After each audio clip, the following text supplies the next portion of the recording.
नमस्कार दोस्तों, जय हिंद, वंदे मातरम। आप सभी का एक बार फिर से बहुत बहुत स्वागत है आपके अपने यूट्यूब चैनल एग्ज़ाम ट्रिकी में। दोस्तों, फर्स्ट ईयर का जो हमारा पेपर नंबर 3 है डीएड स्पेशल एजुकेशन HI का, है ना, लैंग्वेज एंड कम्युनिकेशन, इसकी यूनिट 1 और यूनिट 2 को भैया अपलोड कर दिया गया है। प्लेलिस्ट बना दी गई है ना, प्लेलिस्ट बना दी गई है। वहाँ पर आप जाकर के वीडियोस को देख सकते हैं। हो सकता है कि आपके पास नोटिफिकेशन ना गई हो तो आप भैया टेलीग्राम ग्रुप से जुड़ जाइएगा जिसका नाम है exam tricky for special education. वहाँ पर भी लिंक को शेयर कर दिया जाता है और आप लोग प्लेलिस्ट में जाकर के भी वीडियोस को देख सकेंगे। जैसा कि मैंने आपको टाइमिंग बता ही दी है कि कोई भी वीडियो अपलोड होगी आपके पढ़ाई से रिलेटेड, चाहे वो IDD की हो चाहे वो HI की हो, तो वो भैया सुबह 8 बजे अपलोड होगी, उसके बाद में 11 बजे, उसके बाद में 2 बजे, उसके बाद में 6 बजे और रात 9:30 बजे, है ना। ये 5 आपकी वीडियोस जो हैं ये आपको इस समय पर मिलेंगी। तो इस समय पर आप जाकर के चैनल को सर्च करके भी देख सकते हैं कि क्या कोई वीडियो आ गई है। अगर आपके लिए है, HI के लिए है तो आप लोग देखिए, अगर ID के लिए है तो आप ना देखिए, है ना। लेकिन आपका यूनिट 3 जो है ये अपलोड कर दिया जाएगा। इसके बाद में जो IDD के छात्र हैं इनकी वीडियो अपलोड होगी और देन उसके बाद में आपके जो चौथा और पांचवा यूनिट बचेगा उसकी वीडियो अपलोड की जाएगी, ठीक है। क्योंकि उनको भी भैया ज़रूरी है पढ़ाना और आपको भी पढ़ाना ज़रूरी है, तो थोड़ा आप भी पढ़िए और थोड़ा उनको भी पढ़ने दीजिए, सभी को मौका मिलना चाहिए। बात करें दोस्तों यहाँ पर हम लोग यूनिट 3 की, और यूनिट 3 में क्या कहता है कि आकलन क्या है। आकलन क्या है, आकलन के अर्थ की बात होगी, इसकी परिभाषाओं की बात होगी, है ना, और इसके कार्य क्षेत्र की बात होगी। आकलन का अर्थ, परिभाषा और कार्य क्षेत्र की बात होगी। अर्थ क्या है, परिभाषा क्या है और कार्य क्षेत्र क्या है। तो हम जब भी बात करते हैं आकलन की, यानी कि हम कहते हैं इसको असेसमेंट, है ना। असेसमेंट क्या है, तो हम कहते हैं असेसमेंट में सूचनाओं को एकत्रित किया जाता है, जो भी जानकारियां हैं वो एकत्रित की जाती हैं, उनका विश्लेषण किया जाएगा और जो भी बच्चे की ताकत और कमजोरियां हैं उनका पता लगाया जाएगा। समस्याओं का पता लगाने के बाद में क्या किया जाएगा, उन समस्याओं का निदान किया जाएगा। ये आपका क्या कहलाएगा, आकलन कहलाएगा। आकलन में मैंने आपको बताया कि चीज़ों को एकत्रित करना, जानकारी को एकत्रित करना, जानकारी को एकत्रित करने के बाद में उनको विश्लेषण करना, उनका विश्लेषण करना, बच्चों की ताकत और कमजोरियों का पता लगाना और उसके बाद में बच्चे को क्या करना, निदान देना या प्रगति की जो भी जानकारी है उसके बारे में बच्चे को बेहतर बनाना। उसमें कह सकेंगे कि हम बच्चे को हस्तक्षेप के द्वारा बेहतर बना सकते हैं। तो कहेंगे सर आकलन कैसे कैसे किया जाएगा, तो आकलन हम अवलोकन करके भी कर सकते हैं, है ना, अवलोकन करके भी आकलन कर सकते हैं। साक्षात्कार यानी कि इंटरव्यू लेकर के भी हम लोग आकलन कर सकते हैं, है ना। जो भी आकलन की विधियां हैं, शैक्षिक नैदानिक विधियां, अनुसंधान जो भी उद्देश्य हैं, है ना, इनके द्वारा हम लोग क्या कर सकते हैं, आकलन कर सकते हैं। यानी कि आकलन एक लक्ष्य तक, सटीक लक्ष्य तक जो भी जानकारी है उसको प्रदर्शित करता है, प्रदान करता है, सूचित जो निर्णय हैं उनमें लेने में मदद करता है। हम कह सकते हैं कि आकलन इसमें कार्यक्रमों को परिष्कृत करना, छात्रों के सीखने और सुधार के लिए ज्ञान, कौशल, दृष्टिकोण और विश्वास को अनुमानजनक डेटा और दस्तावेजीकरण के उपयोग के माध्यम से व्यवस्थित करना। तो ये आपका क्या कहलाएगा, आकलन कहलाएगा। ऐसे ही अगर दूसरी परिभाषा की बात करें तो आकलन छात्र सीखने के परिणामों, शैक्षिक कार्यक्रमों और संस्थानों के बारे में निर्णय लेने के लिए साक्ष्य इकट्ठा करने और व्याख्या करने की प्रक्रिया आपकी क्या कहलाएगी, आकलन कहलाएगी। इसमें डेटा का संग्रह किया जाएगा, उसका विश्लेषण किया जाएगा और जो भी सीखने के परिणाम हैं, शिक्षण प्रभावशाली जो शीलता है, संस्थागत प्रभावशीलता है, उसके निर्णय में चीज़ों को कह सकते हैं कि निर्णयों को सूचित किया जाएगा। क्या होगा कि जो भी आखिरकार आकलन क्यों किया जाएगा बच्चे का, आकलन क्यों किया जाएगा बच्चे का, तो कहेंगे बच्चे के जो हस्तक्षेप है ना, बच्चे की जो ताकत है, कमजोरियां हैं उसको पहचाना जा सके, यानी कि बच्चा या व्यक्ति प्रदर्शन ज्ञान, कौशल, ताकत, कमजोरी इनका पता लगाया जा सके, है ना। बच्चे की जो सूचित निर्णय हैं इनको लेना, यानी कि जो भी मूल्यांकन के परिणाम हैं, प्लेसमेंट, उपचार, हस्तक्षेप के माध्यम से बच्चे को सूचित निर्णय दिया जा सकेगा, बच्चे की प्रगति हो सकेगी, है ना। बच्चे की हम लोग क्या करेंगे, निगरानी करेंगे, और निगरानी करने के बाद में क्या होगा, उसमें उस बच्चे की प्रगति हो सकेगी, यानी कि हम जो भी प्रगति होगी, जो भी उपचार होगा, जो भी प्रभावशीलता होगी बच्चे की, उसका हम लोग आकलन करेंगे और भैया हम बच्चे को बेहतर चीज़ों को प्रदान करवाएंगे। ऐसे ही बच्चे को नई प्रतिक्रिया में भाग दिया जा सकता है, यानी कि व्यक्तियों, माता पिता और शिक्षकों को मूल्यवान जो भी प्रतिक्रिया है इसको प्रदान किया जाएगा, है ना। कह सकेंगे कि जो हमारा आकलन है यहाँ पर बच्चे के लिए मानकीकृत प्रदर्शन करना, साक्षात्कार, अवलोकन, है ना, आत्म मूल्यांकन, ये सारी चीज़ें जो हैं हमारे बच्चे के आकलन में शामिल हैं। आकलन की विधियाँ कभी कभी क्या होता है, बच्चे को बता कर के भी आकलन किया जाता है, व्यक्ति को बताकर, और कभी कभी व्यक्ति को बिना बताए भी आकलन कर लिया जाता है। निर्भर करता है कि आकलन करता कैसा है ना। आकलन करने में शिक्षा, क्योंकि बच्चे का शिक्षा के क्षेत्र में बच्चा कितना पीछे है, शिक्षा की उपयोगिता क्या है, रचनात्मक आकलन क्या है, योगात्मक आकलन क्या है ना, इनके परिणामों को बेहतर बनाया जाएगा। बच्चे का अगर स्वास्थ्य देखभाल सही नहीं हो पा रही है तो हम बच्चे का हेल्थ केयर यानी कि स्वास्थ्य देखभाल के लिए बच्चे का निदान करेंगे, उसकी निगरानी करेंगे, और जो भी प्रभावशील आकलन होगा उसका उपयोग करेंगे और स्वास्थ्य समस्याओं को बेहतर बनाएंगे। बच्चे की मनोवैज्ञानिक और मानसिक स्वास्थ्य का भी हम लोग आकलन कर सकते हैं, यानी कि बच्चों या के जो आकलन है उसमें स्वास्थ्य और जो भी मानसिक मनोविज्ञान है उसके बारे में हम लोग उपचार करके प्रगति और निगरानी कर सकते हैं। बच्चे का संज्ञानात्मक और व्यवहारिक कौशल को उसका आकलन करके बेहतर बना सकते हैं। बच्चे का जो रोज़गार है उस पर भी बात करेंगे, कौशल कौन सा है, योग्यता बच्चे की कितनी है, बच्चा कहाँ पर कैसा क्षेत्र प्रदर्शित कर रहा है, पहचान कैसे कर रहा है, इसके बारे में हम लोग आकलन से जान सकते हैं। कह सकते हैं कि समस्याओं का निदान करना, उसकी निगरानी करना और सूचनाओं का निर्णय लेने के बाद में उनको बेहतर बनाना, आवश्यक लक्ष्यों को पूरा कराना किसका काम है, आपके आकलन का काम है ना, आपके असेसमेंट का काम है। इसी प्रकार से आपका यूनिट 3.2 आता है और 3.2 में क्या बात करता है, आपके फॉर्मल असेसमेंट की। फॉर्मल असेसमेंट यानी कि आपका औपचारिक आकलन। किसकी बात हो रही, औपचारिक आकलन की बात हो रही, फॉर्मल असेसमेंट की बात होगी। आखिरकार औपचारिक आकलन क्या है, इसको पढ़ने से पहले दोस्तों जितने भी हमारे भाई बहन यहाँ पर जुड़े हैं, क्योंकि आप सभी को पता है कि अपना परिवार भैया कितना हो गया है, 44K का परिवार हो गया है। अब हमारी इच्छा ये है कि अपना परिवार जब तक आपके पेपर समाप्त हों तब तक अपना परिवार कितना हो जाए, 50K पहुँच जाए। आप लोग केवल और केवल 6K की कमी है, 6000 लोगों की कमी है। अगर 44,000 लोग एकजुट हो करके 6000 व्यक्तियों को यहाँ पर अगर आप जोड़ रहे हैं तो अपना परिवार कितना हो जाएगा, 50,000 हो जाएगा। इसके बाद में क्या, जो भी हमारे दिव्यांग बच्चे हैं इनके साथ में एक अच्छी होगी क्या, पार्टी होगी, और इन बच्चों को जो भी इनकी आवश्यकता की चीज़ें हैं वो दी जाएंगी आपके एग्ज़ाम ट्रिकी परिवार के द्वारा। तो अब देखते हैं कि कितनी जल्दी आप लोग अपना 50K पूरा करते हो अपने इस परिवार का। और दिव्यांग बच्चों के लिए अगर आप लोग समर्पित हो, अगर आप लोग विशेष शिक्षक बनना बेहतर चाहते हो तो देखते हैं कि कितना आप लोग समर्पित हो, कितनी जल्दी हमारे इस 50K के परिवार को आप पूरा करते हो। क्योंकि आप सभी का ये परिवार हमेशा आपके लिए तत्पर रहता है। दिन में 2, 3, 4 जो भी आपके लिए वीडियो होती हैं आपके लिए अपलोड की जाती हैं, और हमेशा से ही पिछले 3 से 4 वर्षों से हमेशा से ही DED स्पेशल एजुकेशन के लिए तत्पर आपका परिवार, एग्ज़ाम ट्रिकी परिवार आपके लिए हमेशा हाजिर है। और जब तक दोस्तों मेहनत करनी होगी आप लोगों के लिए, जो जितना भी अधिक से अधिक कर सकूँगा उतना आपके लिए होता रहेगा।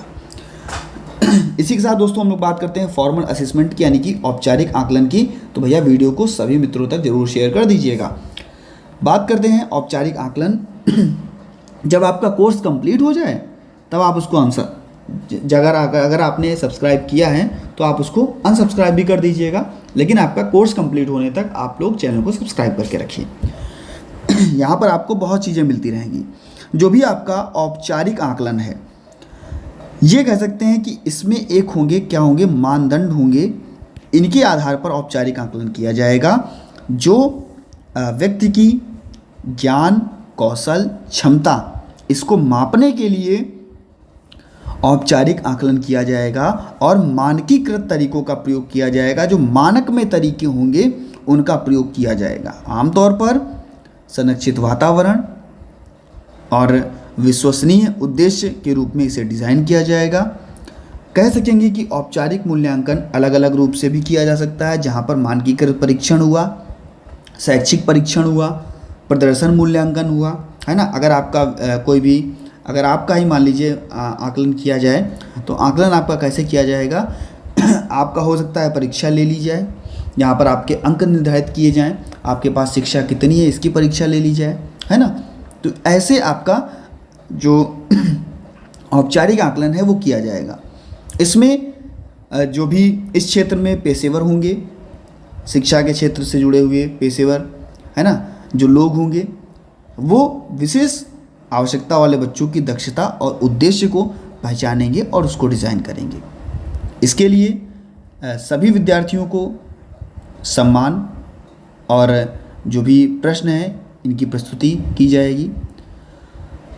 जो भी मूल्यांकन किया जाएगा उसका एक निष्पक्ष कह सकते हैं कि चीज़ों को दिया जाएगा। जो भी अंक मिलेंगे वो निष्पक्षता के साथ में मिलेंगे। बच्चा जितना करेगा उतना ही वो पाएगा, यानी कि जो भी इसका उद्देश्य होगा वो निष्पक्षता के साथ बच्चों को उनकी तुलना करना और जो भी विद्यार्थी होंगे उनको आगे बढ़ाना। बच्चे को अक्सर शैक्षिक सेटिंग और छात्र सीखने का जो कौशल है उनको बेहतर करना, स्वास्थ्य सेवाएं देना, मनोवैज्ञानिक रोजगार और व्यक्ति के ज्ञान, कौशल और क्षमताओं को बढ़ाना। जो भी औपचारिक मूल्यांकन है इसमें जो भी तरीका अपनाया जाएगा वो विश्वसनीय होगा और निर्णयों के बारे में बच्चों को सूचित भी किया जाएगा। हम कह सकते हैं कि बच्चे को हम लोग इस विशेष आवश्यकता वाले बच्चों का जो मानकीकृत भाषा है उसको हम लोग कैसे बेहतर कर सकते हैं। तो हम लोग पूर्व स्कूली जो स्केल होगा, जहाँ पर बच्चा जन्म से 7 साल तक होगा, तो बच्चे की क्षमता आकलन को डिज़ाइन करके बच्चे का परीक्षण किया जाएगा और जो भी विकास की देरी है उसको हम बेहतर बना सकेंगे। मानकीकृत आकलन में हम लोग भाषा के परीक्षण पर भी काम करेंगे, क्योंकि भाषा बच्चे की बेहतर बनानी है। बच्चा कैसा है, बच्चा है हेयरिंग इम्पेयरमेंट, तो बच्चे का भाषा विकास हमें बेहतर बनाना है। इसमें क्या होगा, बच्चे की जो भाषा सीखने के लिए जो परीक्षण होंगे वो किया जाएगा। बच्चे के लिए जो आवश्यक चीज़ों को डिज़ाइन या ज़रूरतों के हिसाब से जो भी सुलभ और उपयुक्त बनाने की जो डिज़ाइन है वो की जाएगी। जो भी संज्ञानात्मक विकास है वो बच्चे का किया जाएगा। बच्चे को दृश्य श्रव्य हानि, है ना, मतभेद जो भी बच्चे में हैं उनका भी ध्यान रखा जाएगा।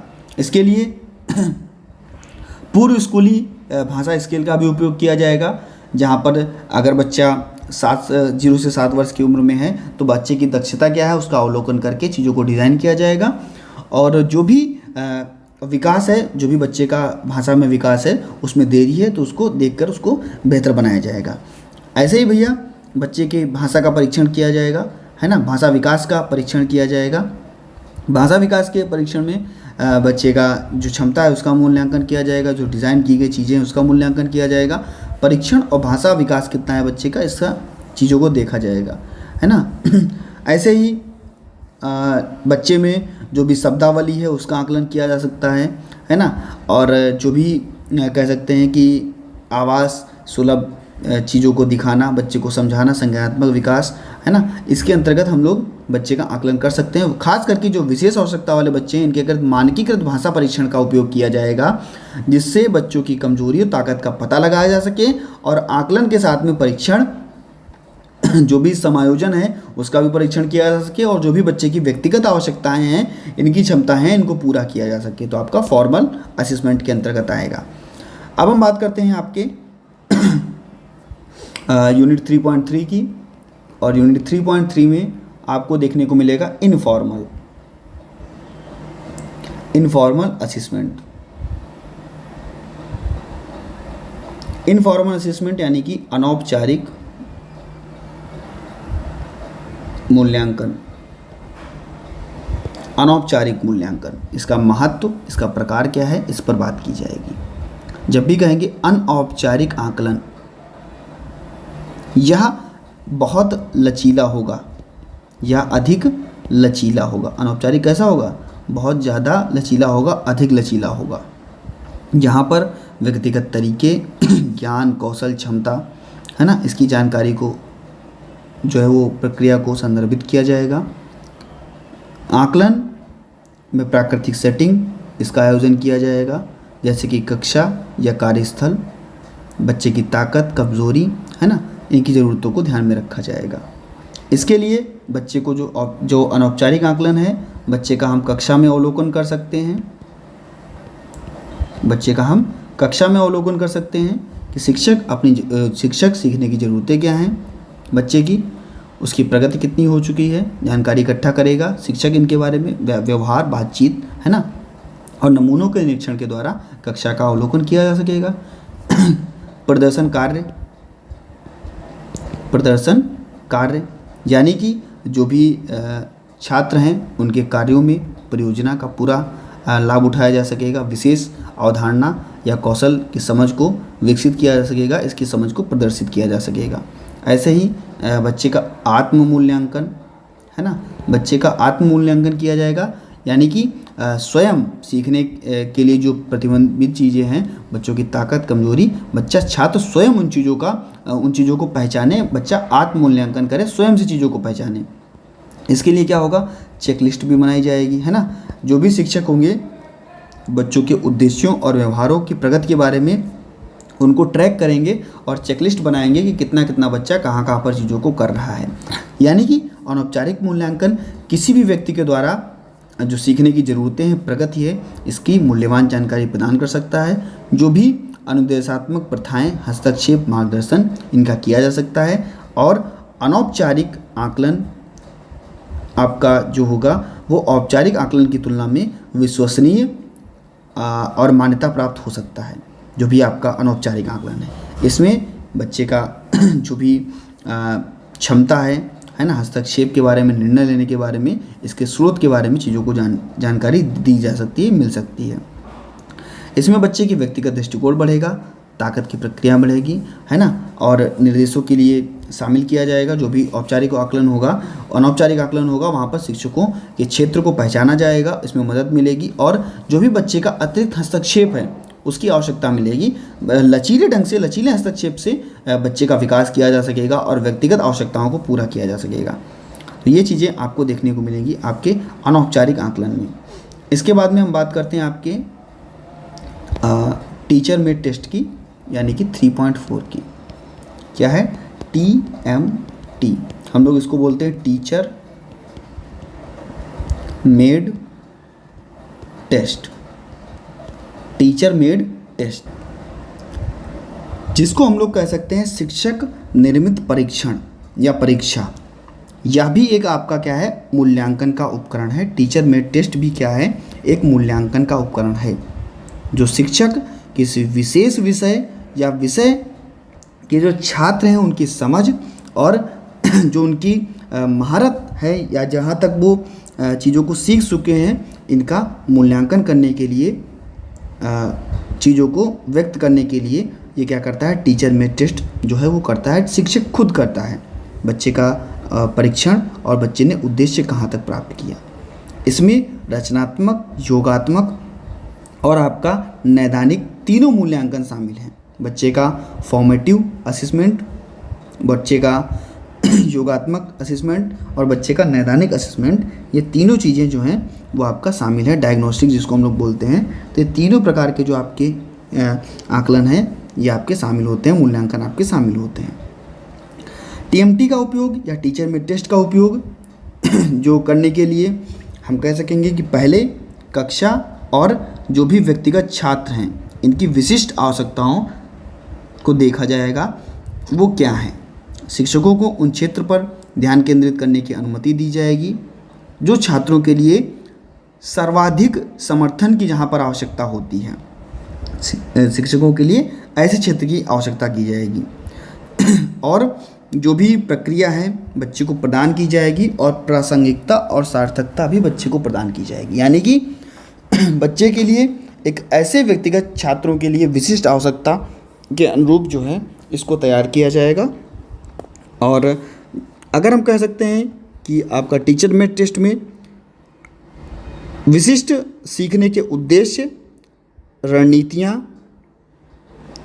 और जो इनकी संरेखित डिज़ाइन है इसको तैयार किया जाएगा। यह शिक्षकों को सुनिश्चित करने में यह मदद करेगा कि उसका निर्देश सबसे महत्वपूर्ण सामग्री और कौशल पर केंद्रित चीज़ें कितनी हैं, परिणाम क्या हुआ, बच्चे की प्रगति कितनी हुई।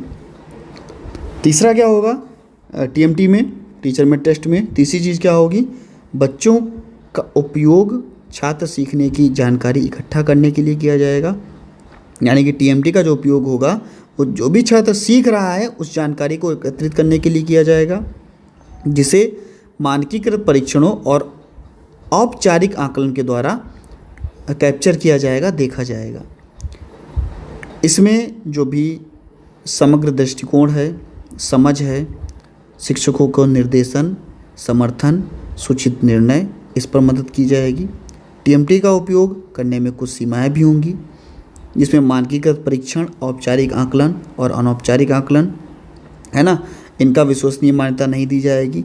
जो भी देखभाल होगी, डिज़ाइन होगी, उसको तैयार किया जाएगा। इसके अतिरिक्त टीएमटी में जो पूर्वाग्रह हैं, त्रुटियां हैं, इसके अधीन जो भी मूल्यांकन है उसके सर्वोत्तम प्रथाओं का प्रयोग किया जाएगा। टीएमटी में छात्र सीखने का आकलन करने के लिए उपयोगी उपकरण हो सकता है, लेकिन उसका उपयोग अन्य मूल्यांकन विधियों के साथ किया जाएगा। उसकी वैधता और विश्वसनीयता सुनिश्चित करने के लिए देखभाल के साथ में चीज़ों को डिज़ाइन किया जाएगा और प्रशासित किया जाएगा। टीएमटी में कह सकेंगे कि जो उद्देश्य निर्धारण होगा, जो भी उद्देश्य निर्धारण होगा उसका उपयोग किया जाएगा। यानी कि टीएमटी के उद्देश्य को स्पष्ट करने के लिए जो चीज़ें होंगी, रचनात्मक मूल्यांकन, योगात्मक मूल्यांकन, नैदानिक मूल्यांकन, इसके अधीन होंगी। परीक्षण का विकास किया जाएगा और जो भी बच्चे का मार्गदर्शन है उसमें मदद किया जाएगा। सुनिश्चित किया जाएगा कि बच्चे को उपयोग कहाँ पर है, कितना है। सीखने के उद्देश्य क्या हैं, इसकी पहचान की जाएगी। बच्चे के सीखने के उद्देश्य क्या हैं, इसकी पहचान की जाएगी। विशिष्ट सीखने के उद्देश्यों और कौशलों की पहचान करना, जिन्हें कह सकेंगे कि सुनिश्चित करने में मदद कर सके कि परीक्षण पाठ्यक्रम कैसा है और निर्देश के साथ में संरेखा या संकेंद्रित जो चीज़ें हैं वो कैसे की जाएंगी। प्रारूप को बनाया जाएगा, है ना, प्रारूप को चुना जाएगा, बनाया जाएगा। यानी कि जो भी प्रारूप बनाया जाएगा, चाहे वो बहुविकल्पीय प्रश्न हो, अधिलघु उत्तरीय प्रश्न हो, लघु उत्तरीय प्रश्न हो, है ना, या सीखने का उद्देश्य यह बताएगा कि बच्चे का जानकारी किस प्रकार से है और उसका मूल्यांकन हम कहाँ तक किस प्रकार से कर सकते हैं, इसकी आवश्यकता क्या है। ऐसे ही बच्चों के प्रश्नों को विकसित किया जाएगा, प्रश्नों को विकसित किया जाएगा। इसके अंतर्गत परीक्षण के लिए प्रश्नों को विकसित किया जाएगा या सुनिश्चित किया जाएगा कि सीखने के उद्देश्य क्या है।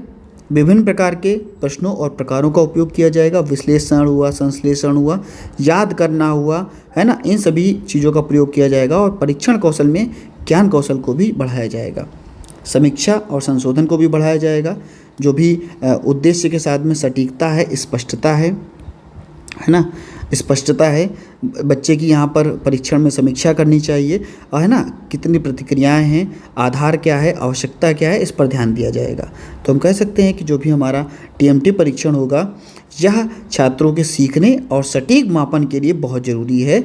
यह निर्देश और समर्थन के लिए मूल्यवान प्रतिक्रिया प्रदान करता है।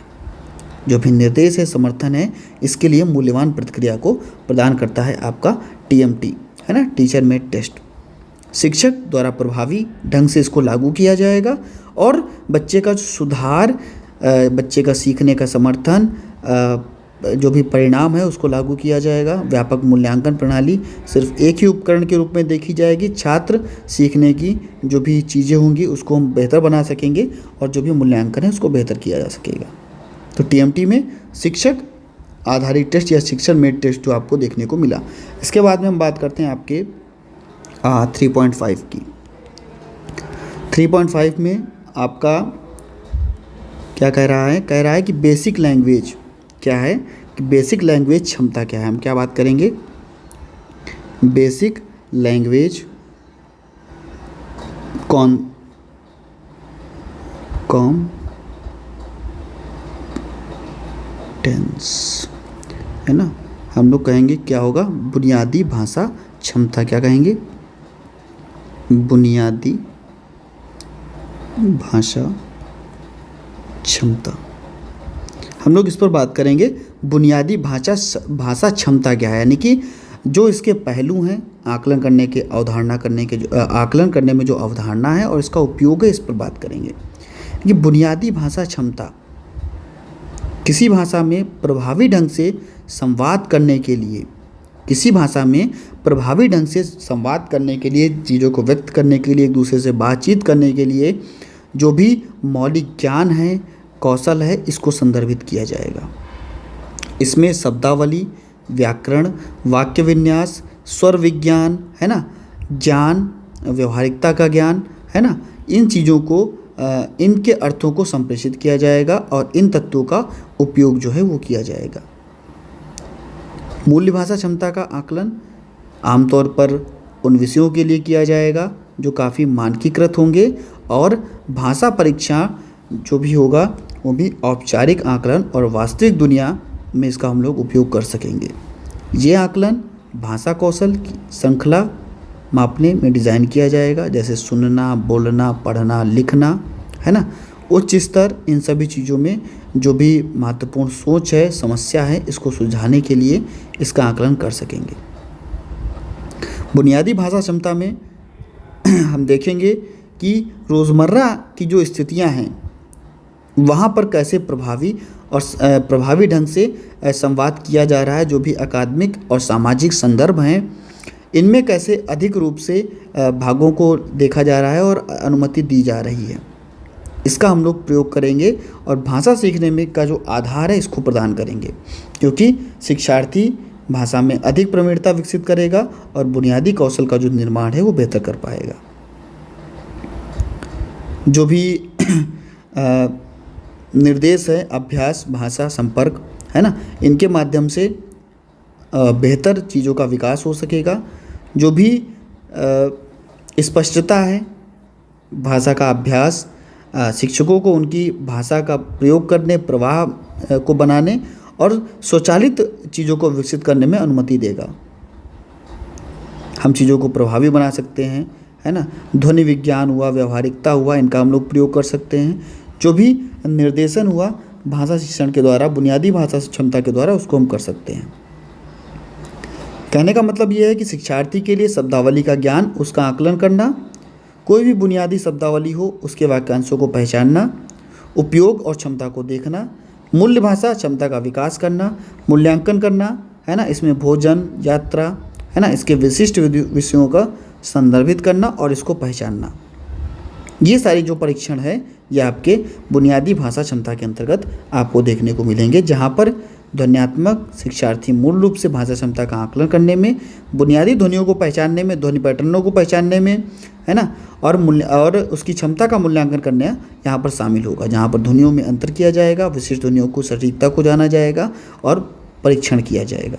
किसी भी भाषा में हम कह सकते हैं कि विशिष्ट भाषा पहलू आकलन करने के लिए बुनियादी भाषा का होना बहुत ही ज़रूरी है, उसकी रूपरेखा होनी चाहिए और भाषा के महत्व या कह सकते हैं मूलभूत तत्वों पर ध्यान केंद्रित होना चाहिए। यह शिक्षार्थियों के भाषा कौशल और मूल्यांकन को बेहतर बनाएगा। जो भी विकास के क्षेत्र हैं इनकी पहचान करने में और इनका आधार का उपयोग करने में बेहतर बनाएगा। तो इस प्रकार से भैया आपका यूनिट 3.5 भी था, ये भी आपका समाप्त होता है।